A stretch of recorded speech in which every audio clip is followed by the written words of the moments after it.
بسم الله الرحمن الرحيم ألف لام ميم ذلك الكتاب لا ريب فيه هدى للمتقين الذين يؤمنون بالغيب ويقيمون الصلاة ومما رزقناهم ينفقون والذين يؤمنون بما أنزل إليك وما أنزل من قبلك وبالآخرة هم يوقنون أولئك على هدى من ربهم وأولئك هم المفلحون إن الذين كفروا سواء عليهم أأنذرتهم أم لم تنذرهم لا يؤمنون ختم الله على قلوبهم وعلى سمعهم وعلى أبصارهم غشاوة ولهم عذاب عظيم ومن الناس من يقول آمنا بالله وباليوم الآخر وما هم بمؤمنين يخادعون الله والذين آمنوا وما يخدعون إلا أنفسهم وما يشعرون في قلوبهم مرض فزادهم الله مرضا ولهم عذاب أليم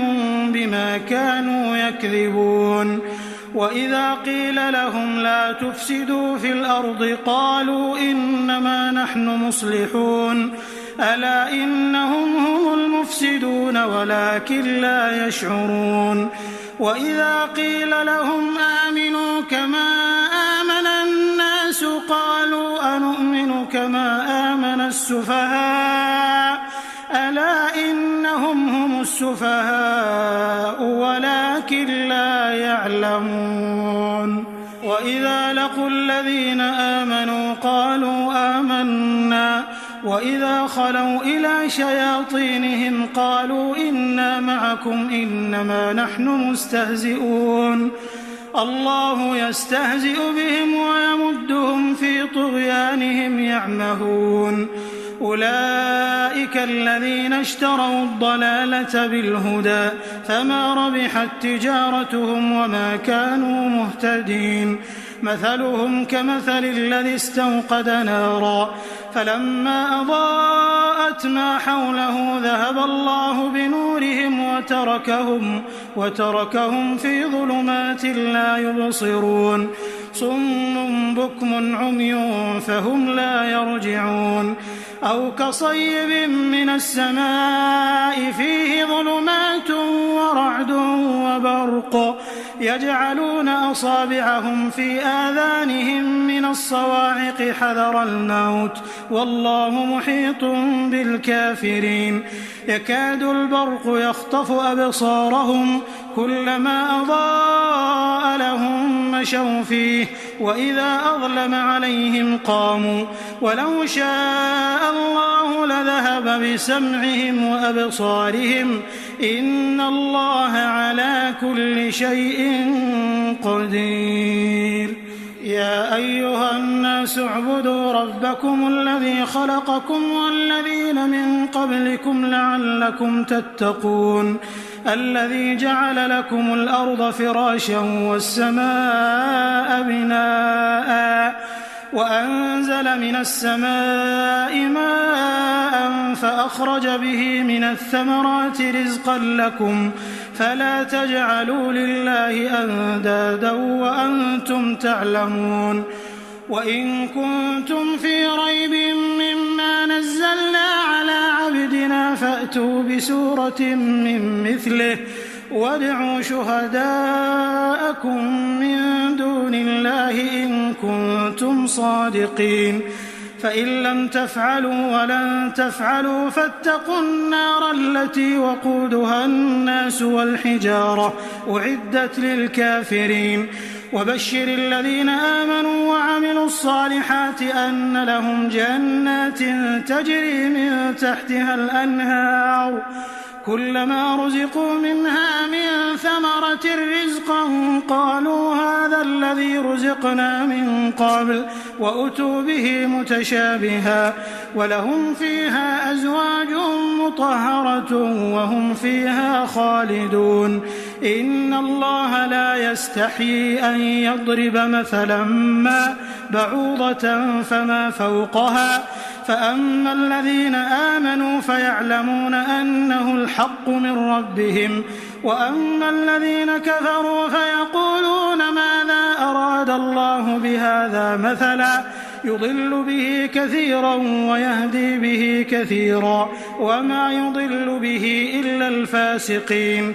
الذين ينقضون عهد الله من بعد ميثاقه ويقطعون ما أمر الله به أن يوصل ويفسدون في الأرض أولئك هم الخاسرون كيف تكفرون بالله وكنتم أمواتا فأحياكم ثم يميتكم ثم يحييكم ثم إليه ترجعون هو الذي خلق لكم ما في الأرض جميعا ثم استوى إلى السماء فسواهن 7 سماوات وهو بكل شيء عليم وإذ قال ربك للملائكة إني جاعل في الأرض خليفة قالوا أتجعل فيها من يفسد فيها ويسفك الدماء ونحن نسبح بحمدك ونقدس لك قال إني أعلم ما لا تعلمون وعلم آدم الأسماء كلها ثم عرضهم على الملائكة فقال أنبئوني بأسماء هؤلاء إن كنتم صادقين قالوا سبحانك لا علم لنا إلا ما علمتنا إنك أنت العليم الحكيم قال يا آدم أنبئهم بأسمائهم فلما أنبأهم بأسمائهم قال ألم أقل لكم إني أعلم غيب السماوات والأرض وأعلم ما تبدون وما كنتم تكتمون وإذ قلنا للملائكة اسجدوا لآدم فسجدوا إلا إبليس أبى واستكبر وكان من الكافرين وقلنا يا آدم اسكن أنت وزوجك الجنة وكلا منها رغدا حيث شئتما ولا تقربا هذه الشجرة فتكونا من الظالمين فأزلهما الشيطان عنها فأخرجهما مما كانا فيه وقلنا اهبطوا بعضكم لبعض عدو ولكم في الأرض مستقر ومتاع إلى حين فتلقى آدم من ربه كلمات فتاب عليه إنه هو التواب الرحيم قلنا اهبطوا منها جميعا فإما يأتينكم مني هدى فمن تبع هداي فلا خوف عليهم ولا هم يحزنون والذين كفروا وكذبوا بآياتنا أولئك أصحاب النار هم فيها خالدون يا بني إسرائيل اذكروا نعمتي التي أنعمت عليكم وأوفوا بعهدي أوف بعهدكم وإياي فارهبون وآمنوا بما أنزلت مصدقا لما معكم ولا تكونوا أول كافر به ولا تشتروا بآياتي ثمنا قليلا وإياي فاتقون ولا تلبسوا الحق بالباطل وتكتموا الحق وأنتم تعلمون وأقيموا الصلاة وآتوا الزكاة واركعوا مع الراكعين أتأمرون الناس بالبر وتنسون أنفسكم وأنتم تتلون الكتاب أفلا تعقلون واستعينوا بالصبر والصلاة وإنها لكبيرة إلا على الخاشعين الذين يظنون أنهم ملاقو ربهم وأنهم إليه راجعون يا بني إسرائيل اذكروا نعمتي التي أنعمت عليكم وأني فضلتكم على العالمين واتقوا يوما لا تجزي نفس عن نفس شيئا ولا يقبل منها شفاعة ولا يؤخذ منها عدل ولا هم ينصرون وإذ نجيناكم من آل فرعون يسومونكم سوء العذاب يذبحون أبناءكم ويستحيون نساءكم وفي ذلكم بلاء من ربكم عظيم وإذ فرقنا بكم البحر فأنجيناكم وأغرقنا آل فرعون وأنتم تنظرون وإذ واعدنا موسى 40 ليلة ثم اتخذتم العجل من بعده وأنتم ظالمون ثم عفونا عنكم من بعد ذلك لعلكم تشكرون وإذ آتينا موسى الكتاب والفرقان لعلكم تهتدون وإذ قال موسى لقومه يا قوم إنكم ظلمتم أنفسكم باتخاذكم العجل فتوبوا إلى بارئكم فاقتلوا أنفسكم ذلكم خير لكم عند بارئكم فتاب عليكم إنه هو التواب الرحيم وإذ قلتم يا موسى لن نؤمن لك حتى نرى الله جهرة فأخذتكم الصاعقة وأنتم تنظرون ثم بعثناكم من بعد موتكم لعلكم تشكرون وظللنا عليكم الغمام وأنزلنا عليكم المن والسلوى كلوا من طيبات ما رزقناكم وما ظلمونا ولكن كانوا أنفسهم يظلمون وإذ قلنا ادخلوا هذه القرية فكلوا منها حيث شئتم رغدا وادخلوا الباب سجدا وقولوا حطة نغفر لكم خطاياكم وسنزيد المحسنين فبدل الذين ظلموا قولا غير الذي قيل لهم فأنزلنا على الذين ظلموا رجزا من السماء بما كانوا يفسقون وإذ استسقى موسى لقومه فقل اضرب بعصاك الحجر فانفجرت منه 12 عينا قد علم كل أناس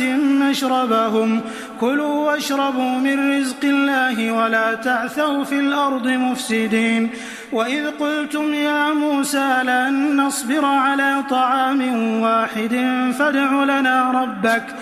فادع لنا ربك يخرج لنا مما تنبت الأرض من بقلها وقثائها وفومها وعدسها وبصلها قال أتستبدلون الذي هو أدنى بالذي هو خير اهبطوا مصرا فإن لكم ما سألتم وضربت عليهم الذلة والمسكنة وباءوا بغضب من الله ذلك بأنهم كانوا يكفرون بآيات الله ويقتلون النبيين بغير الحق ذلك بما عصوا وكانوا يعتدون إن الذين آمنوا والذين هادوا والنصارى والصابئين من آمن بالله واليوم الآخر وعمل صالحا فلهم أجرهم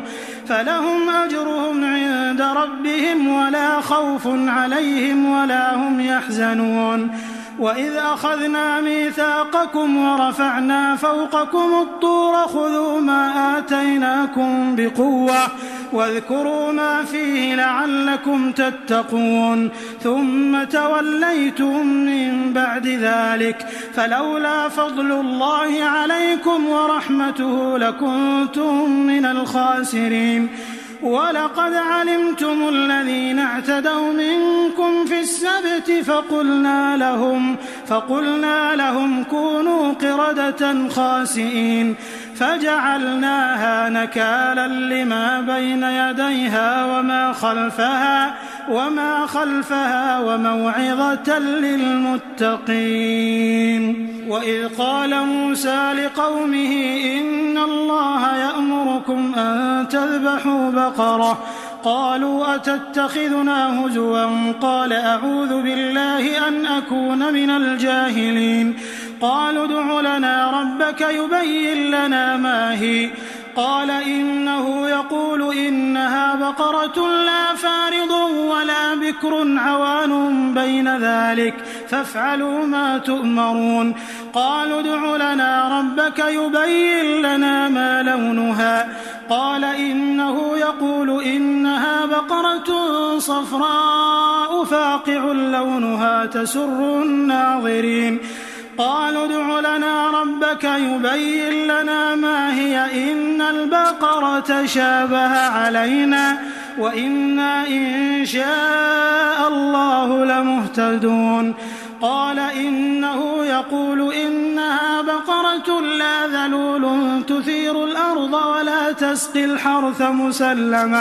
مسلمة لا شية فيها قالوا الآن جئت بالحق فذبحوها وما كادوا يفعلون وإذ قتلتم نفسا فادارأتم فيها والله مخرج ما كنتم تكتمون فقلنا اضربوه ببعضها كذلك يحيي الله الموتى ويريكم آياته لعلكم تعقلون ثم قست قلوبكم من بعد ذلك فهي كالحجارة أو أشد قسوة وإن من الحجارة لما يتفجر منه الأنهار وإن منها لما يشقق فيخرج منه الماء وإن منها لما يهبط من خشية الله وما الله بغافل عما تعملون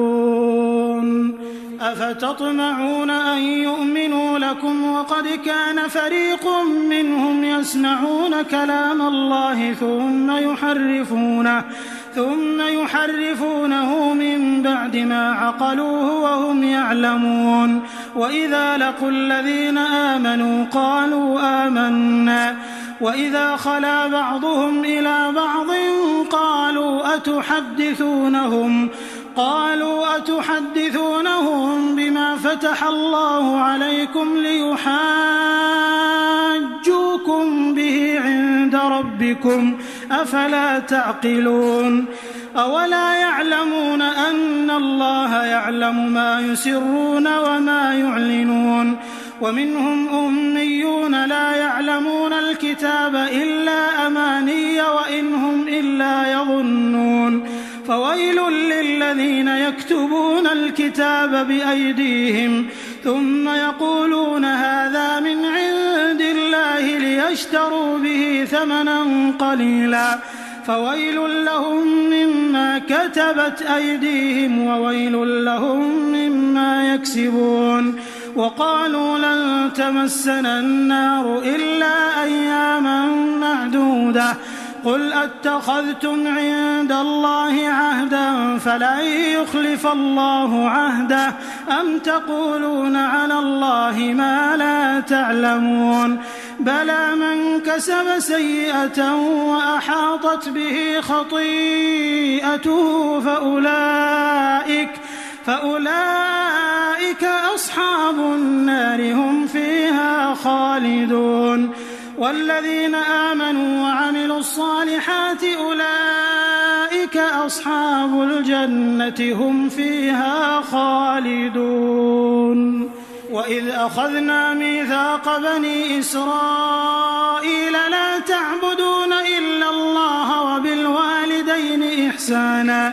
وبالوالدين إحسانا وذي القربى واليتامى والمساكين وقولوا للناس حسنا وأقيموا الصلاة وآتوا الزكاة ثم توليتم إلا قليلا منكم وأنتم معرضون وإذ أخذنا ميثاقكم لا تسفكون دماءكم ولا تخرجون أنفسكم من دياركم ثم أقررتم وأنتم تشهدون ثم أنتم هؤلاء تقتلون أنفسكم وتخرجون فريقا منكم من ديارهم تظاهرون عليهم بالإثم والعدوان وإن يأتوكم أسارى تفادوهم وهو محرم عليكم إخراجهم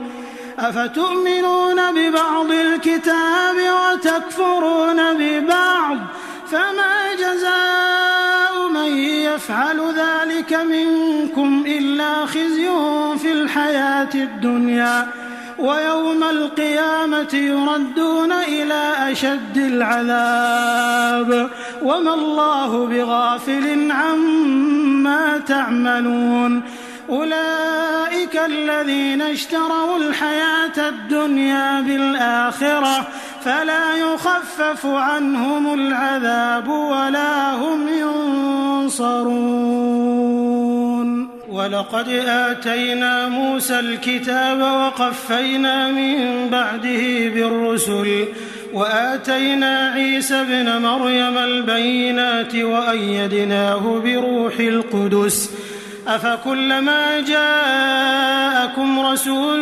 بما لا تهوى أنفسكم استكبرتم ففريقا كذبتم وفريقا تقتلون وقالوا قلوبنا غلف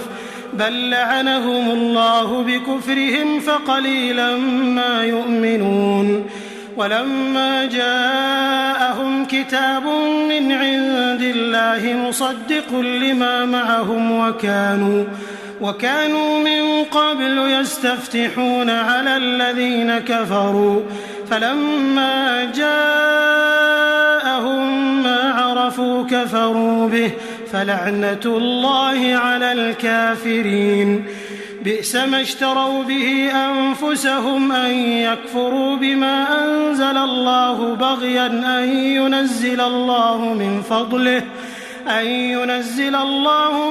فضله على من يشاء من عباده فباءوا بغضب على غضب وللكافرين عذاب مهين وإذا قيل لهم آمنوا بما أنزل الله قالوا نؤمن بما أنزل علينا ويكفرون بما وراءه وهو الحق مصدقا لما معهم قل فلم تقتلون أنبياء الله من قبل إن كنتم مؤمنين ولقد جاءكم موسى بالبينات ثم اتخذتم العجل من بعده وأنتم ظالمون وإذ أخذنا ميثاقكم ورفعنا فوقكم الطور خذوا ما آتيناكم بقوة واسمعوا قالوا سمعنا وعصينا وأشربوا في قلوبهم العجل بكفرهم قل بئس ما يأمركم به إيمانكم إن كنتم مؤمنين قل إن كانت لكم الدار الآخرة عند الله خالصة من دون الناس فتمنوا الموت إن كنتم صادقين ولن يتمنوه أبدا بما قدمت أيديهم والله عليم بالظالمين ولتجدنهم أحرص الناس على حياة ومن الذين أشركوا يود أحدهم لو يعمر 1000 سنة وما هو بمزحزحه من العذاب أن يعمر والله بصير بما يعملون قل من كان عدوا لجبريل فإنه نزله على قلبك بإذن الله مصدقا لما بين يديه وهدى وبشرى للمؤمنين. من كان عدوا لله وملائكته ورسله وجبريل وميكال فإن الله عدو للكافرين. ولقد أنزلنا إليك آيات بينات وما يكفر بها إلا الفاسقون. أوكلما عاهدوا عهدا نبذه فريق منهم بل أكثرهم لا يؤمنون. ولما جاءهم رسول من عند الله مصدق لما معهم نبذ فريق من الذين أوتوا الكتاب كتاب الله وراء ظهورهم كأنهم لا يعلمون. واتبعوا ما تتلو الشياطين على ملك سليمان وما كفر سليمان ولكن الشياطين كفروا يعلمون الناس السحر وما أنزل على الملكين ببابل هاروت وماروت وما يعلمان من أحد حتى يقولا إنما نحن فتنة فلا تكفر فيتعلمون منهما ما يفرقون به بين المرء وزوجه وما هم بضارين به من أحد إلا بإذن الله ويتعلمون ما يضرهم ولا ينفعهم ولقد علموا لمن اشتراه ما له في الآخرة من خلاق ولبئس ما شروا به أنفسهم لو كانوا يعلمون. ولو أنهم آمنوا واتقوا لمثوبة من عند الله خير لو كانوا يعلمون. يا أيها الذين آمنوا لا تقولوا راعنا وقولوا انظرنا واسمعوا وللكافرين عذاب أليم. ما يود الذين كفروا من أهل الكتاب ولا المشركين أن ينزل عليكم من خير من ربكم والله يختص برحمته من يشاء والله ذو الفضل العظيم. ما ننسخ من آية أو ننسها نأت بخير منها أو مثلها. ألم تعلم أن الله على كل شيء قدير. ألم تعلم أن الله له ملك السماوات والأرض وما لكم من دون الله من ولي ولا نصير. أم تريدون أن تسألوا رسولكم كما سئل موسى من قبل ومن يتبدل الكفر بالإيمان فقد ضل سواء السبيل. ود كثير من أهل الكتاب لو يردونكم من بعد إيمانكم كفارا حسدا من عند أنفسهم من بعد ما تبين لهم الحق فاعفوا واصفحوا حتى يأتي الله بأمره إن الله على كل شيء قدير. وأقيموا الصلاة وآتوا الزكاة وما تقدموا لأنفسكم من خير تجدوه عند الله إن الله بما تعملون بصير. وقالوا لن يدخل الجنة إلا من كان هودا أو نصارى تلك أمانيهم قل هاتوا برهانكم إن كنتم صادقين. بلى من أسلم وجهه لله وهو محسن فله أجره عند ربه ولا خوف عليهم ولا هم يحزنون. وقالت اليهود ليست النصارى ليست اليهود على شيء وهم يتلون الكتاب كذلك قال الذين لا يعلمون مثل قولهم فالله يحكم بينهم يوم القيامة فيما كانوا فيه يختلفون ومن أظلم ممن منع مساجد الله أن يذكر فيها اسمه وسعى في خرابها أولئك ما كان لهم أن يدخلوها إلا خائفين لهم في الدنيا خزي ولهم في الآخرة عذاب عظيم ولله المشرق والمغرب فأينما تولوا فثم وجه الله إن الله واسع عليم وقالوا اتخذ الله ولدا سبحانه بل له ما في السماوات والأرض كل له قانتون بديع السماوات والأرض وإذا قضى أمرا فإنما يقول له كن فيكون وقال الذين لا يعلمون لولا يكلمنا الله أو تأتينا آية كذلك قال الذين من قبلهم مثل قولهم تشابهت قلوبهم قد بينا الآيات لقوم يوقنون إنا أرسلناك بالحق بشيرا ونذيرا ولا تسأل عن أصحاب الجحيم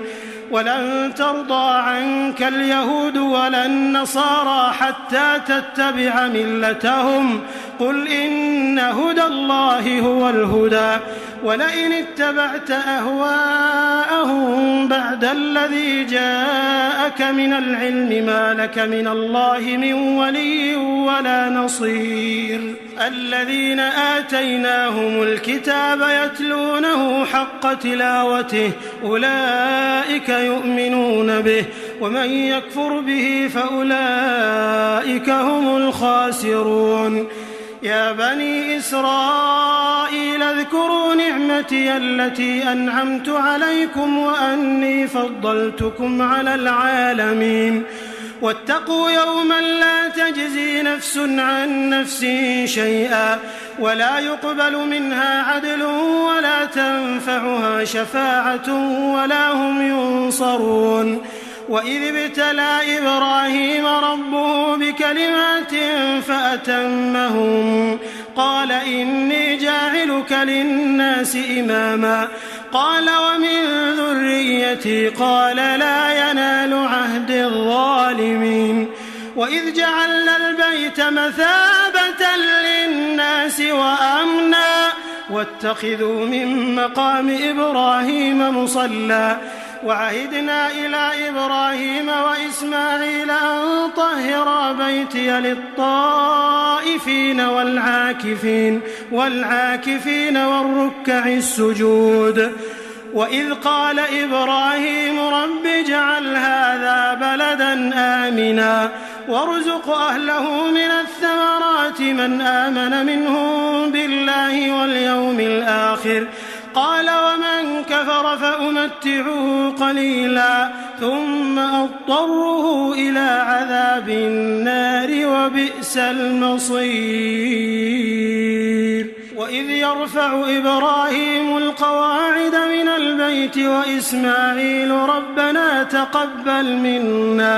ربنا تقبل منا إنك أنت السميع العليم ربنا واجعلنا مسلمين لك ومن ذريتنا أمة مسلمة لك وأرنا مناسكنا وتب علينا إنك أنت التواب الرحيم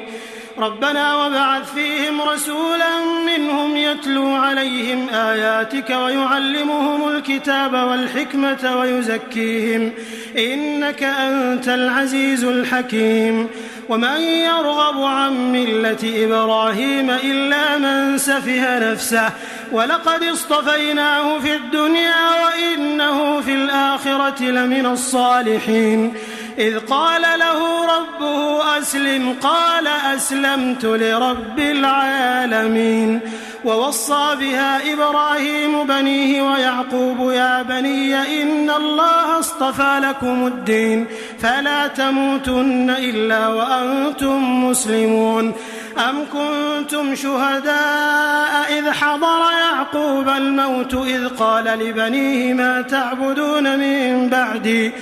قالوا نعبد إلهك وإله آبائك إبراهيم وإسماعيل وإسحاق إلها واحدا ونحن له مسلمون تلك أمة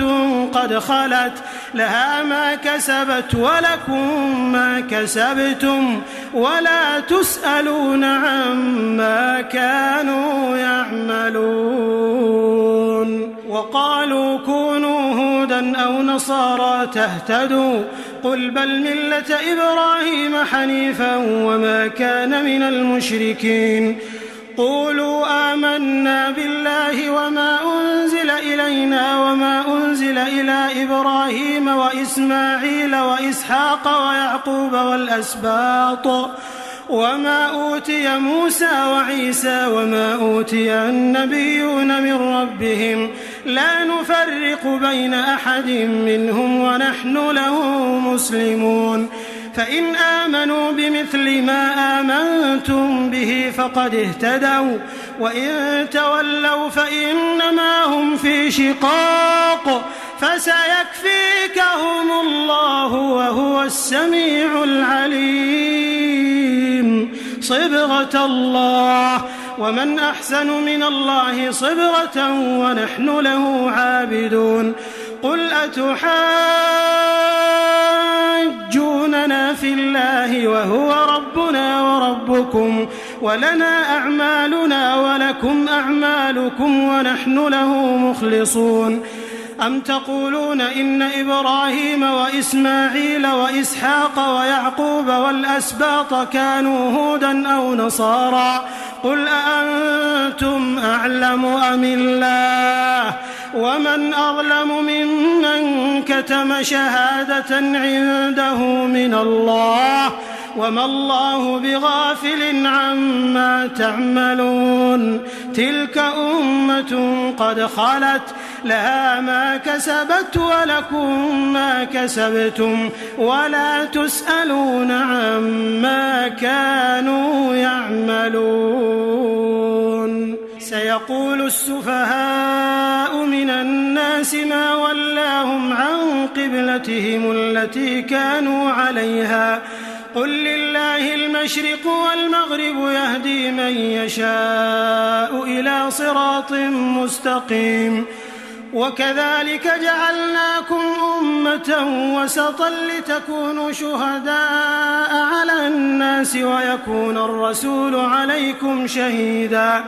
وما جعلنا القبلة التي كنت عليها إلا لنعلم من يتبع الرسول ممن ينقلب على عقبيه وإن كانت لكبيرة إلا على الذين هدى الله وما كان الله ليضيع إيمانكم إن الله بالناس لرؤوف رحيم قد نرى تقلب وجهك في السماء فلنولينك قبلة ترضاها فول وجهك شطر المسجد الحرام وحيث ما كنتم فولوا وجوهكم شطره وإن الذين أوتوا الكتاب ليعلمون أنه الحق من ربهم وما الله بغافل عما يعملون ولئن أتيت الذين أوتوا الكتاب بكل آية ما تبعوا قبلتك وما أنت بتابع قبلتهم وما بعضهم بتابع قبلة بعض ولئن اتبعت أهواءهم من بعد ما جاءك من العلم إنك إذا لمن الظالمين الذين آتيناهم الكتاب يعرفونه كما يعرفون أبناءهم وإن فريقا منهم ليكتمون الحق وهم يعلمون الحق من ربك فلا تكونن من الممترين ولكل وجهة هو موليها فاستبقوا الخيرات أينما تكونوا يأت بكم الله جميعا إن الله على كل شيء قدير ومن حيث خرجت فول وجهك شطر المسجد الحرام وإنه للحق من ربك وما الله بغافل عما تعملون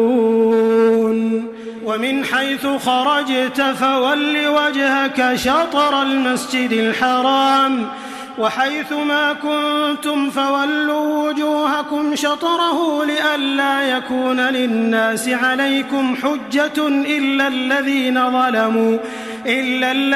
ظلموا منهم فلا تخشوهم واخشوني ولأتم نعمتي عليكم ولعلكم تهتدون كما أرسلنا فيكم رسولا منكم يتلو عليكم آياتنا ويزكيكم ويعلمكم الكتاب والحكمة ويعلمكم ما لم تكونوا تعلمون فاذكروني أذكركم واشكروا لي ولا تكفرون يا أيها الذين آمنوا استعينوا بالصبر والصلاة إن الله مع الصابرين ولا تقولوا لمن يقتل في سبيل الله أموات بل أحياء ولكن لا تشعرون ولنبلونكم بشيء من الخوف والجوع ونقص من الأموال والأنفس والثمرات وبشر الصابرين الذين إذا أصابتهم مصيبة قالوا إنا لله وإنا إليه راجعون أولئك عليهم صلوات من ربهم ورحمة وأولئك هم المهتدون إن الصفا والمروة من شعائر الله فمن حج البيت أو اعتمر فلا جناح عليه أن يطوف بهما ومن تطوع خيرا فإن الله شاكر عليم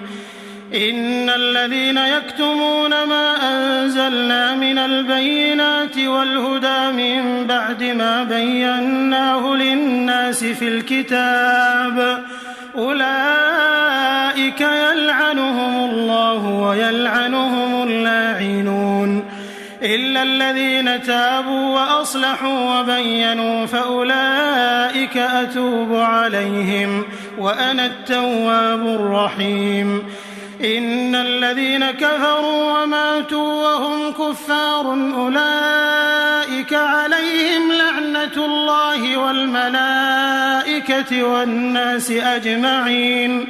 خالدين فيها لا يخفف عنهم العذاب ولا هم ينظرون وإلهكم إله واحد لا إله إلا هو الرحمن الرحيم إن في خلق السماوات والأرض واختلاف الليل والنهار والفلك التي تجري في البحر بما ينفع الناس وما أنزل الله من السماء من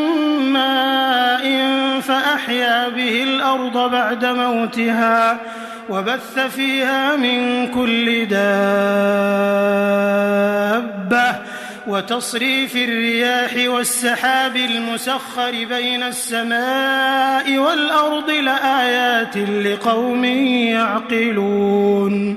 ومن الناس من يتخذ من دون الله أندادا يحبونهم كحب الله والذين آمنوا أشد حبا لله ولو يرى الذين ظلموا إذ يرون العذاب أن القوة لله جميعا وأن الله شديد العذاب إذ تبرأ الذين اتبعوا من الذين اتبعوا ورأوا العذاب وتقطعت بهم الأسباب وقال الذين اتبعوا لو أن لنا كرة فنتبرأ منهم كما تبرأوا منا كذلك يريهم الله أعمالهم حسرات عليهم وما هم بخارجين من النار. يا أيها الناس كلوا مما في الأرض حلالا طيبا ولا تتبعوا خطوات الشيطان إنه لكم عدو مبين. إنما يأمركم بالسوء والفحشاء وأن تقولوا على الله ما لا تعلمون. وإذا قيل لهم اتبعوا ما أنزل الله قالوا بل نتبع ما ألفينا عليه آباءنا أولو كان آباؤهم لا يعقلون شيئا ولا يهتدون. ومثل الذين كفروا كمثل الذي ينعق بما لا يسمع إلا دعاء ونداء صم بكم عمي فهم لا يعقلون. يا أيها الذين آمنوا كلوا من طيبات ما رزقناكم واشكروا لله إن كنتم إياه تعبدون. إنما حرم عليكم الميتة والدم ولحم الخنزير وما أهل به لغير الله فمن اضطر غير باغ ولا عاد فلا إثم عليه إن الله غفور رحيم. إن الذين يكتمون ما أنزل الله من الكتاب ويشترون به ثمنا قليلا أولئك ما يأكلون في بطونهم إلا النار ولا يكلمهم الله يوم القيامة ولا يزكيهم ولهم عذاب أليم. أولئك الذين اشتروا الضلالة بالهدى والعذاب بالمغفرة فما أصبرهم على النار ذلك بأن الله نزل الكتاب بالحق وإن الذين اختلفوا في الكتاب لفي شقاق بعيد. ليس البر أن تولوا وجوهكم قبل المشرق والمغرب ولكن البر من آمن بالله واليوم الآخر والملائكة والكتاب والنبيين وآتى المال على حبه ذوي القربى واليتامى والمساكين وابن السبيل والسائلين وفي الرقاب وأقام الصلاة وآتى الزكاة والموفون بعهدهم إذا عاهدوا والصابرين في البأساء والضراء وحين البأس أولئك الذين صدقوا وأولئك هم المتقون. يا أيها الذين آمنوا كتب عليكم القصاص في القتلى الحر بالحر والعبد بالعبد والأنثى بالأنثى فمن عفي له من أخيه شيء فاتباع بالمعروف وأداء إليه بإحسان ذلك تخفيف من ربكم ورحمة فمن اعتدى بعد ذلك فله عذاب أليم. ولكم في القصاص حياة يا أولي الألباب لعلكم تتقون.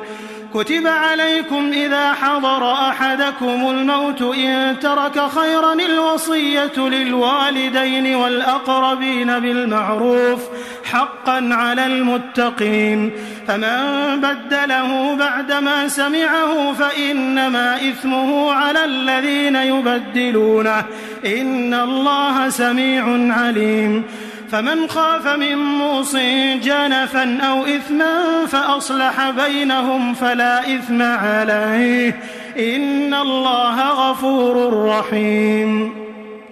يا أيها الذين آمنوا كتب عليكم الصيام كما كتب على الذين من قبلكم لعلكم تتقون أياما معدودات فمن كان منكم مريضا أو على سفر فعدة من أيام أخر وعلى الذين يطيقونه فدية طعام مسكين فمن تطوع خيرا فهو خير له وأن تصوموا خير لكم إن كنتم تعلمون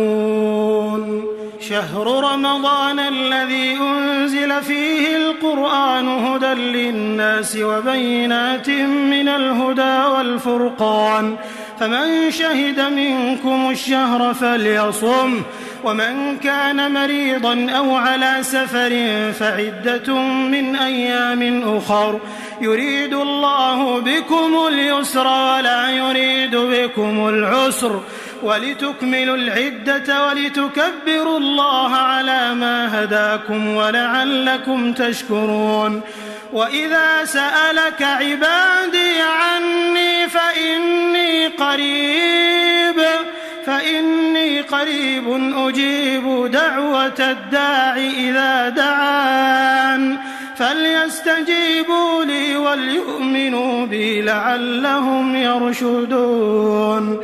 أحل لكم ليلة الصيام الرفث إلى نسائكم هن لباس لكم وأنتم لباس لهن علم الله أنكم كنتم تختانون أنفسكم فتاب عليكم وعفى عنكم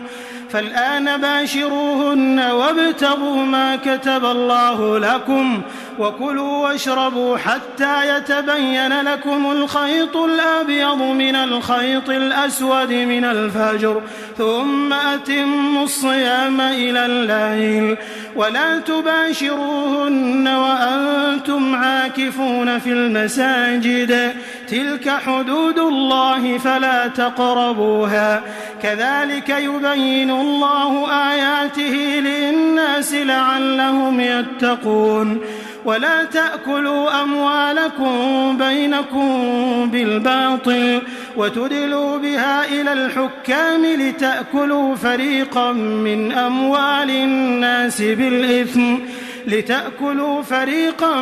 أموال الناس بالإثم وأنتم تعلمون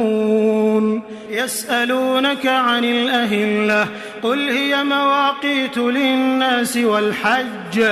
وليس البر بأن تأتوا البيوت من ظهورها ولكن البر من اتقى وأتوا البيوت من أبوابها واتقوا الله لعلكم تفلحون وقاتلوا في سبيل الله الذين يقاتلونكم ولا تعتدوا إن الله لا يحب المعتدين وقتلوهم حيث ثقفتموهم وأخرجوهم من حيث أخرجوكم والفتنة أشد من القتل ولا تقاتلوهم عند المسجد الحرام حتى يقاتلوكم فيه فإن قاتلوكم فاقتلوهم كذلك جزاء الكافرين فإن انتهوا فإن الله غفور رحيم وقاتلوهم حتى لا تكون فتنة ويكون الدين لله فإن انتهوا فلا عدوان إلا على الظالمين الشهر الحرام بالشهر الحرام والحرمات قصاص فمن اعتدى عليكم فاعتدوا عليه بمثل ما اعتدى عليكم واتقوا الله واعلموا أن الله مع المتقين وأنفقوا في سبيل الله ولا تلقوا بأيديكم إلى التهلكة وأحسنوا إن الله يحب المحسنين وأتموا الحج والعمرة لله فإن أحصرتم فما استيسر من الهدي ولا تحلقوا رؤوسكم حتى يبلغ الهدي محله فمن كان منكم مريضا أو به أذى من رأسه ففدية من صيام أو صدقة أو نسك، فإذا أمنتم فمن تمتع بالعمرة إلى الحج فما استيسر من الهدي، فمن لم يجد فصيام 3 أيام في الحج و7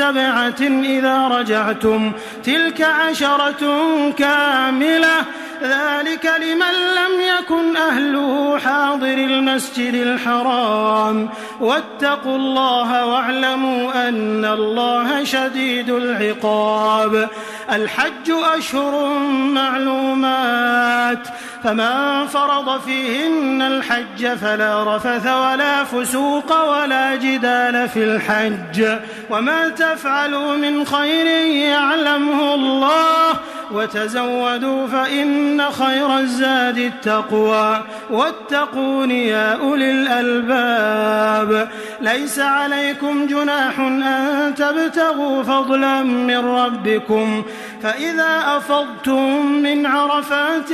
فاذكروا الله عند المشعر الحرام واذكروه كما هداكم، وإن كنتم من قبله لمن الضالين. ثم أفيضوا من حيث أفاض الناس واستغفروا الله إن الله غفور رحيم. فإذا قضيتم مناسككم فاذكروا الله كذكركم آباءكم أو أشد ذكرا. فمن الناس من يقول ربنا آتنا في الدنيا وما له في الآخرة من خلاق، ومنهم من يقول ربنا آتنا في الدنيا حسنة وفي الآخرة حسنة وقنا عذاب النار. أولئك لهم نصيب مما كسبوا والله سريع الحساب. واذكروا الله في أيام معدودات، فمن تعجل في يومين فلا إثم عليه، ومن تأخر فلا إثم عليه لمن اتقى. واتقوا الله واعلموا أنكم إليه تحشرون. ومن الناس من يعجبك قوله في الحياة الدنيا ويشهد الله على ما في قلبه وهو ألد الخصام، وإذا تولى سعى في الأرض ليفسد فيها ويهلك الحرث والنسل والله لا يحب الفساد. وإذا قيل له اتق الله أخذته العزة بالإثم فحسبه جهنم ولبئس المهاد. ومن الناس من يشري نفسه ابتغاء مرضات الله والله رؤوف بالعباد. يا أيها الذين آمنوا ادخلوا في السلم كافة ولا تتبعوا خطوات الشيطان إنه لكم عدو مبين. فإن زللتم من بعد ما جاءتكم البينات فاعلموا أن الله عزيز حكيم. هل ينظرون إلا أن يأتيهم الله في ظلل من الغمام والملائكة وقضي الأمر وإلى الله ترجع الأمور. سل بني إسرائيل كم آتيناهم من آية بينة ومن يبدل نعمة الله من بعد ما جاءته فإن الله شديد العقاب. زين للذين كفروا الحياة الدنيا ويسخرون من الذين آمنوا والذين اتقوا فوقهم يوم القيامة والله يرزق من يشاء بغير حساب. كان الناس أمة واحدة فبعث الله النبيين مبشرين ومنذرين وأنزل معهم الكتاب بالحق ليحكم بين الناس فيما اختلفوا فيه وما اختلف فيه إلا الذين أوتوه من بعد ما جاءتهم البينات بغيا بينهم فهدى الله الذين آمنوا لما اختلفوا فيه من الحق بإذنه والله يهدي من يشاء إلى صراط مستقيم. أم حسبتم أن تدخلوا الجنة ولما يأتكم مثل الذين خلوا من قبلكم مستهم البأساء والضراء وزلزلوا حتى يقول الرسول والذين آمنوا معه متى نصر الله ألا إن نصر الله قريب. يسألونك ماذا ينفقون قل ما أنفقتم من خير فللوالدين والأقربين واليتامى والمساكين وابن السبيل وما تفعلوا من خير فإن الله به عليم. كتب عليكم القتال وهو كره لكم وعسى أن تكرهوا شيئا وهو خير لكم وعسى أن تحبوا شيئا وهو شر لكم والله يعلم وأنتم لا تعلمون. يسألونك عن الشهر الحرام قتال فيه قل قتال فيه كبير وصد عن سبيل الله وكفر به والمسجد الحرام وإخراج أهله منه أكبر عند الله والفتنة أكبر من القتل ولا يزالون يقاتلونكم حتى يردوكم عن دينكم إن استطاعوا ومن يرتدد منكم عن دينه فيمت وهو كافر فأولئك حبطت أعمالهم في الدنيا والآخرة وأولئك أصحاب النار هم فيها خالدون.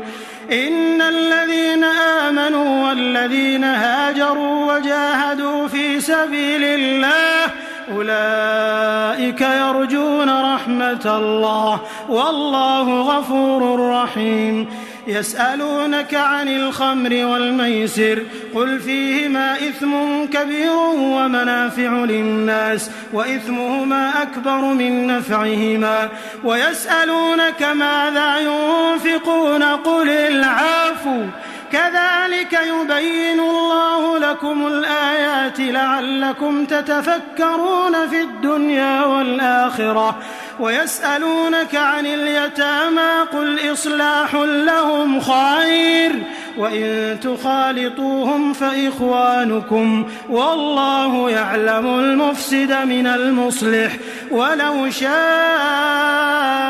الله لأعنتكم إن الله عزيز حكيم. ولا تنكحوا المشركات حتى يؤمنوا ولأمة مؤمنة خير من مشركة ولو أعجبتكم ولا تنكحوا المشركين حتى يؤمنوا ولعبد مؤمن خير من مشرك ولو أعجبكم أولئك يدعون إلى النار والله يدعو إلى الجنة والمغفرة بإذنه ويبين آياته للناس لعلهم يتذكرون. ويسألونك عن المحيض قل هو أذى فاعتزلوا النساء في المحيض ولا تقربوهن حتى يطهرن فإذا تطهرن فأتوهن من حيث أمركم الله إن الله يحب التوابين ويحب المتطهرين. نساؤكم حرث لكم فأتوا حرثكم أنى شئتم وقدموا لأنفسكم واتقوا الله واعلموا أنكم ملاقوه وبشر المؤمنين. ولا تجعلوا الله عرضة لأيمانكم أن تبروا وتتقوا وتصلحوا بين الناس والله سميع عليم. لا يؤاخذكم الله باللغو بأيمانكم ولكن يؤاخذكم بما كسبت قلوبكم والله غفور حليم. للذين يؤلون من نسائهم تربص 4 أشهر فإن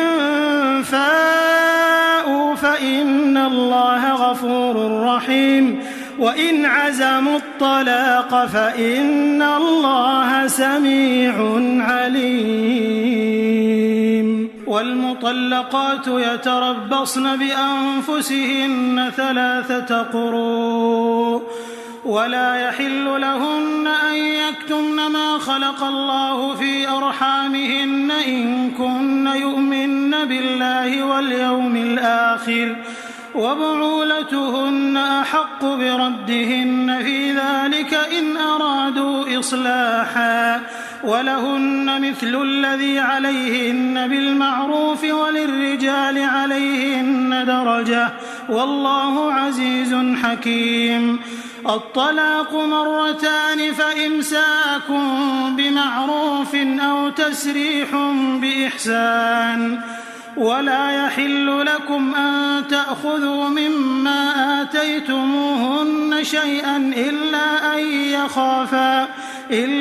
أن يخافا ألا يقيما حدود الله فإن خفتم ألا يقيما حدود الله فلا جناح عليهما فيما افتدت به تلك حدود الله فلا تعتدوها ومن يتعد حدود الله فأولئك هم الظالمون. فإن طلقها فلا تحل له من بعد حتى تنكح زوجا غيره فإن طلقها فلا جناح عليهما أن يتراجعا إن ظنا أن يقيما حدود الله وتلك حدود الله يبينها لقوم يعلمون. وإذا طلقتم النساء فبلغن أجلهن فأمسكوهن بمعروف أو سرحوهن بمعروف ولا تمسكوهن ضرارا لتعتدوا ومن يفعل ذلك فقد ظلم نفسه. ولا تتخذوا آيات الله هزوا واذكروا نعمة الله عليكم وما أنزل عليكم من الكتاب والحكمة يعظكم به واتقوا الله واعلموا أن الله بكل شيء عليم. وإذا طلقتم النساء فبلغن أجلهن فلا تعضلوهن أن ينكحن أزواجهن إذا تراضوا بينهم بالمعروف ذلك يوعظ به من كان منكم يؤمن بالله واليوم الآخر ذلكم أزكى لكم وأطهر والله يعلم وأنتم لا تعلمون. والوالدات يرضعن أولادهن حولين كاملين لمن أراد أن يتم الرضاعة وعلى المولود له رزقهن وكسوتهن بالمعروف لا تكلف نفس إلا وسعها لا تضار والدة بولدها ولا مولود له بولده وعلى الوارث مثل ذلك فإن أرادا فصالا عن تراض منهما وتشاور فلا جناح عليهما. وإن أردتم أن تسترضعوا أولادكم فلا جناح عليكم إذا سلمتم ما آتيتم بالمعروف واتقوا الله واعلموا أن الله بما تعملون بصير. والذين يتوفون منكم ويذرون أزواجا يتربصن بأنفسهن 4 أشهر وعشرا فإذا بلغن أجلهن فلا جناح عليكم فيما فعلن في أنفسهن بالمعروف والله بما تعملون خبير. ولا جناح عليكم فيما عرضتم به من خطبة النساء أو أكننتم في أنفسكم علم الله أنكم ستذكرونهن ولكن لا تواعدوهن سرا إلا أن تقولوا قولا معروفا ولا تعزموا عقدة النكاح حتى يبلغ الكتاب أجله واعلموا أن الله يعلم ما في أنفسكم فاحذروه واعلموا أن الله غفور حليم. لا جناح عليكم إن طلقتم النساء ما لم تمسوهن أو تفرضوا لهن فريضة ومتعوهن على الموسع قدره وعلى المقتر قدره متاعا بالمعروف حقا على المحسنين. وإن طلقتموهن من قبل أن تمسوهن وقد فرضتم لهن فريضة فنصف ما فرضتم إلا أن يعفون أو يعفو الذي بيده عقدة النكاح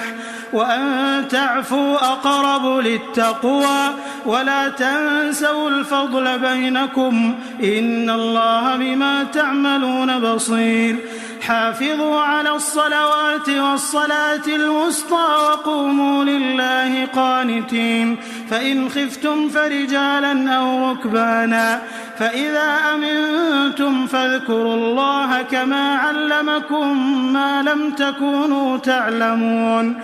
والذين يتوفون منكم ويذرون أزواجا وصية لأزواجهم متاعا إلى الحول غير إخراج فإن خرجن فلا جناح عليكم فيما فعلن في أنفسهن من معروف والله عزيز حكيم. وللمطلقات متاع بالمعروف حقا على المتقين كذلك يبين الله لكم آياته لعلكم تعقلون. ألم تر إلى الذين خرجوا من ديارهم وهم ألوف حذر الموت فقال لهم الله موتوا ثم أحياهم إن الله لذو فضل على الناس ولكن أكثر الناس لا يشكرون. وقاتلوا في سبيل الله واعلموا أن الله سميع عليم. من ذا الذي يقرض الله قرضا حسنا فيضاعفه له أضعافا كثيرة والله يقبض ويبسط وإليه ترجعون. ألم تر إلى الملأ من بني إسرائيل من بعد موسى إذ قالوا لنبي له مبعث لنا ملكا نقاتل في سبيل الله قال هل عسيتم إن كتب عليكم القتال ألا تقاتلوا قالوا وما لنا ألا نقاتل في سبيل الله وقد أخرجنا من ديارنا وأبنائنا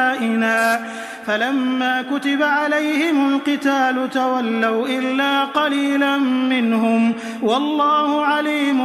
بالظالمين. وقال لهم نبيهم إن الله قد بعث لكم طالوت ملكا قالوا أنى يكون له الملك علينا ونحن أحق بالملك منه ولم يؤت سعة من المال قال إن الله اصطفاه عليكم وزاده بسطة في العلم والجسم والله يؤتي ملكه من يشاء والله واسع عليم. وقال لهم نبيهم إن آية ملكه أن يأتيكم التابوت فيه سكينة من ربكم وبقية مما ترك آل موسى وآل هارون تحمله الملائكة إن في ذلك لآية لكم إن كنتم مؤمنين. فلما فصل طالوت بالجنود قال إن الله مبتليكم بنهر فمن شرب منه فليس مني ومن لم يطعمه فإنه مني إلا من اغترف غرفة بيده فشربوا منه إلا قليلا منهم. فلما جاوزه هو والذين آمنوا معه قالوا لا طاقة لنا اليوم بجالوت وجنوده. قال الذين يظنون أنهم ملاقو الله كم من فئة قليلة غلبت فئة كثيرة بإذن الله والله مع الصابرين. ولما برزوا لجالوت وجنوده قالوا ربنا أفرغ علينا صبرا وثبت أقدامنا وانصرنا على القوم الكافرين. فهزموهم بإذن الله وقتل داود جالوت وآتاه الله الملك والحكمة وعلمه مما يشاء. ولولا دفع الله الناس بعضهم ببعض لفسدت الأرض ولكن الله ذو فضل على العالمين. تلك آيات الله نتلوها عليك بالحق وإنك لمن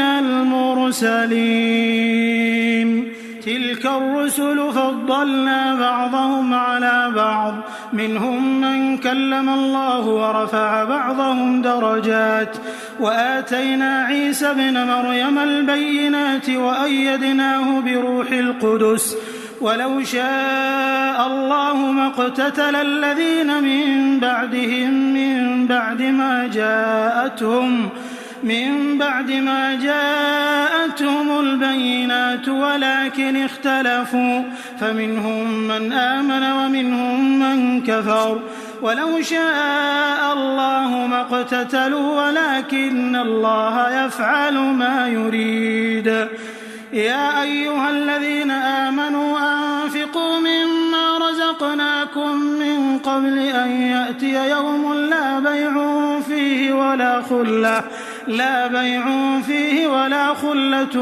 ولا شفاعة والكافرون هم الظالمون. الله لا إله إلا هو الحي القيوم لا تأخذه سنة ولا نوم له ما في السماوات وما في الأرض. من ذا الذي يشفع عنده إلا بإذنه يعلم ما بين أيديهم وما خلفهم ولا يحيطون بشيء من علمه إلا بما شاء. وسع كرسيه السماوات والأرض ولا يؤوده حفظهما وهو العلي العظيم. لا إكراه في الدين قد تبين الرشد من الغي فمن يكفر بالطاغوت ويؤمن بالله فقد استمسك بالعروة الوثقى لا انفصام لها والله سميع عليم. الله ولي الذين آمنوا يخرجهم من الظلمات إلى النور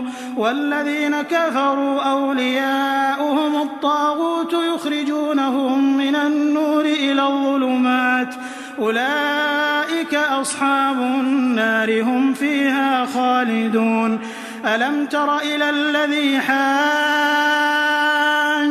إبراهيم في ربه أن آتاه الله الملك إذ قال إبراهيم ربي الذي يحيي ويميت قال أنا أحيي وأميت. قال إبراهيم فإن الله يأتي بالشمس من المشرق فأت بها من المغرب فبهت الذي كفر والله لا يهدي القوم الظالمين. أو كالذي مر على قرية وهي خاوية على عروشها قال أنى يحيي هذه الله بعد موتها فأماته الله 100 عام ثم بعثه قال كم لبثت قال لبثت يوما أو بعض يوم قال بل لبثت 100 عام فانظر إلى طعامك وشرابك لم يتسنه وانظر إلى حمارك ولنجعلك آية للناس وانظر إلى العظام كيف ننشزها ثم نكسوها لحما فلما تبين له قال أعلم أن الله على كل شيء قدير وإذ قال إبراهيم رب أرني كيف تحيي الموتى قال أولم تؤمن قال بلى ولكن ليطمئن قلبي قال فخذ 4 من الطير فصرهن إليك ثم اجعل على كل جبل منهن جزءا ثم ادعهن يأتينك سعيا واعلم أن الله عزيز حكيم مثل الذين ينفقون أموالهم في سبيل الله كمثل حبة أنبتت 7 سنابل في كل سنبلة 100 حبة والله يضاعف لمن يشاء والله واسع عليم الذين ينفقون أموالهم في سبيل الله ثم لا يتبعون ما أنفقوا منا ولا أذى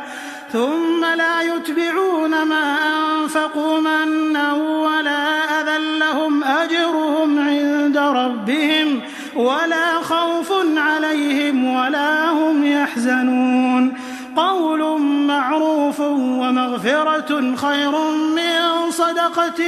يتبعها أذى والله غني حليم يا أيها الذين آمنوا لا تبطلوا صدقاتكم بالمن والأذى كالذي ينفق ماله رئاء الناس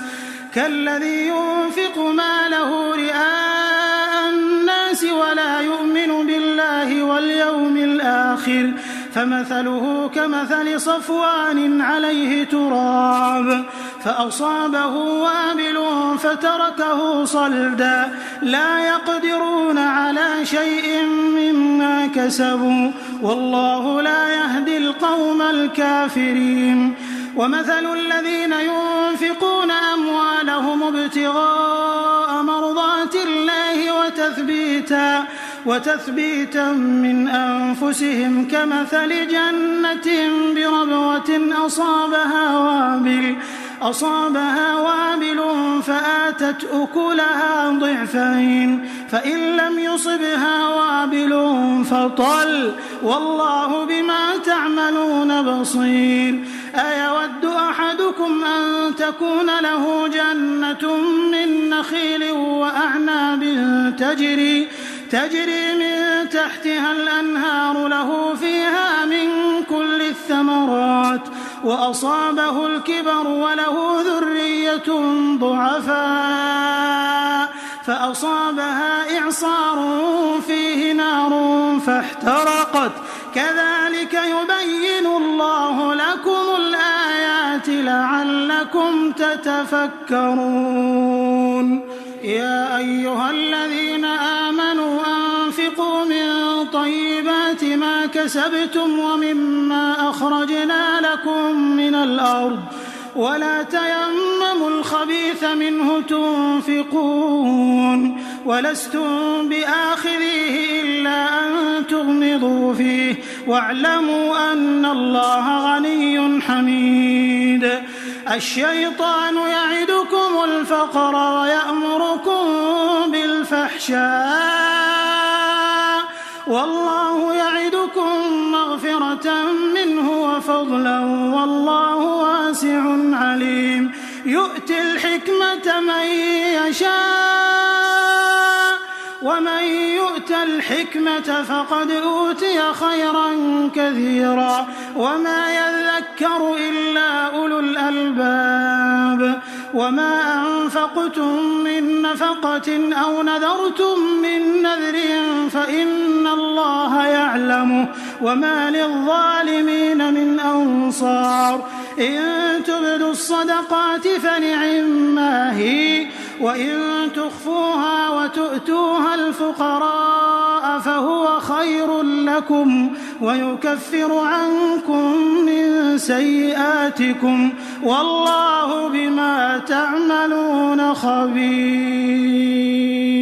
ليس عليك هداهم ولكن الله يهدي من يشاء وما تنفقوا من خير فلأنفسكم وما تنفقون إلا ابتغاء وجه الله وما تنفقوا من خير يوفى إليكم وأنتم لا تظلمون. للفقراء الذين أحصروا في سبيل الله لا يستطيعون ضربا في الأرض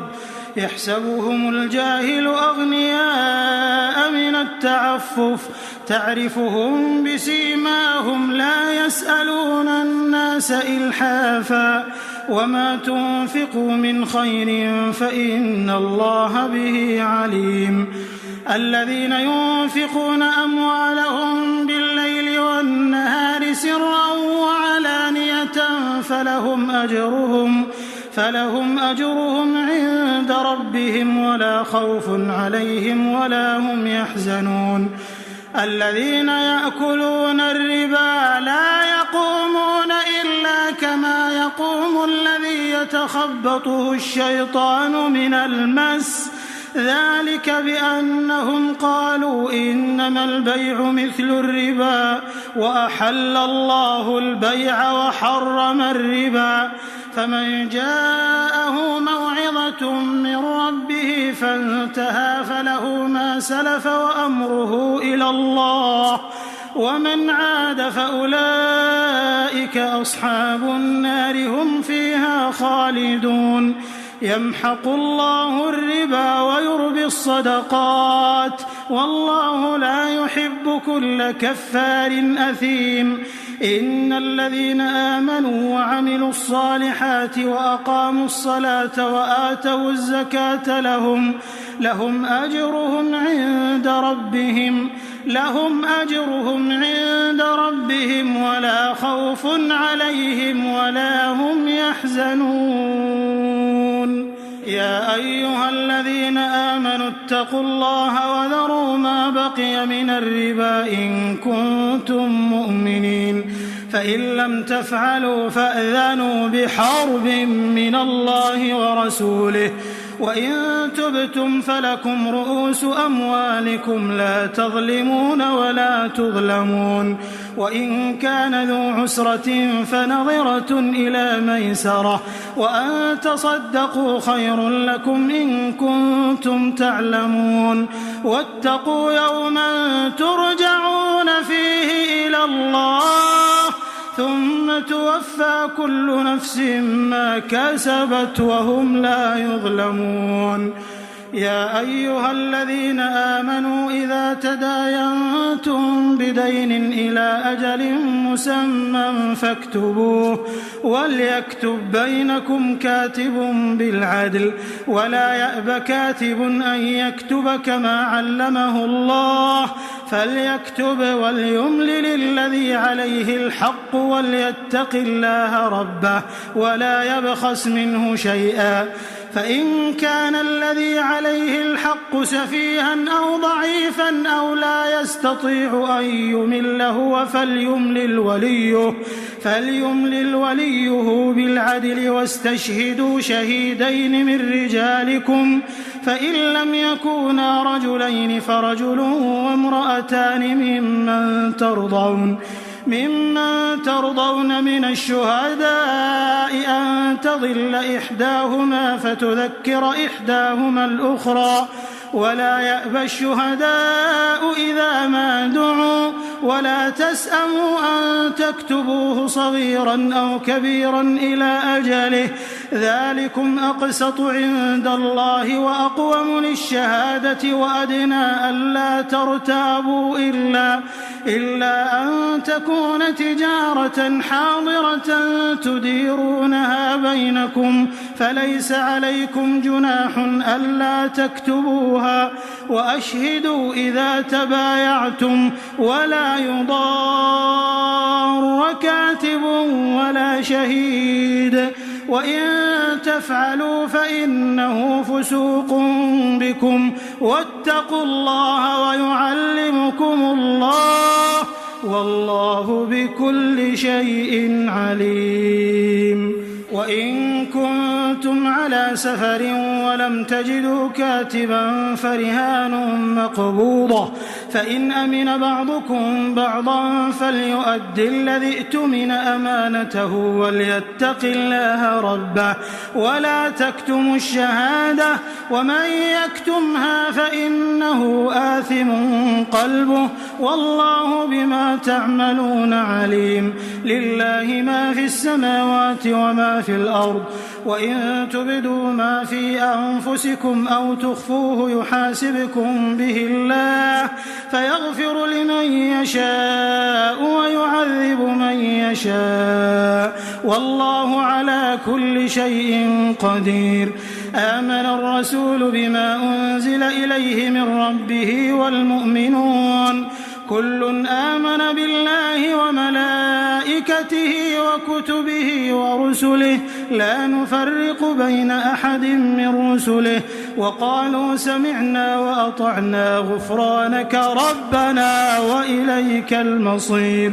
لا يكلف الله نفسا إلا وسعها لها ما كسبت وعليها ما اكتسبت ربنا لا تؤاخذنا إن نسينا أو أخطأنا ربنا ولا تحمل علينا إصرا كما حملته على الذين من قبلنا ربنا ولا تحملنا ما لا طاقة لنا به واعف عنا واغفر لنا وارحمنا أنت مولانا فانصرنا على القوم الكافرين.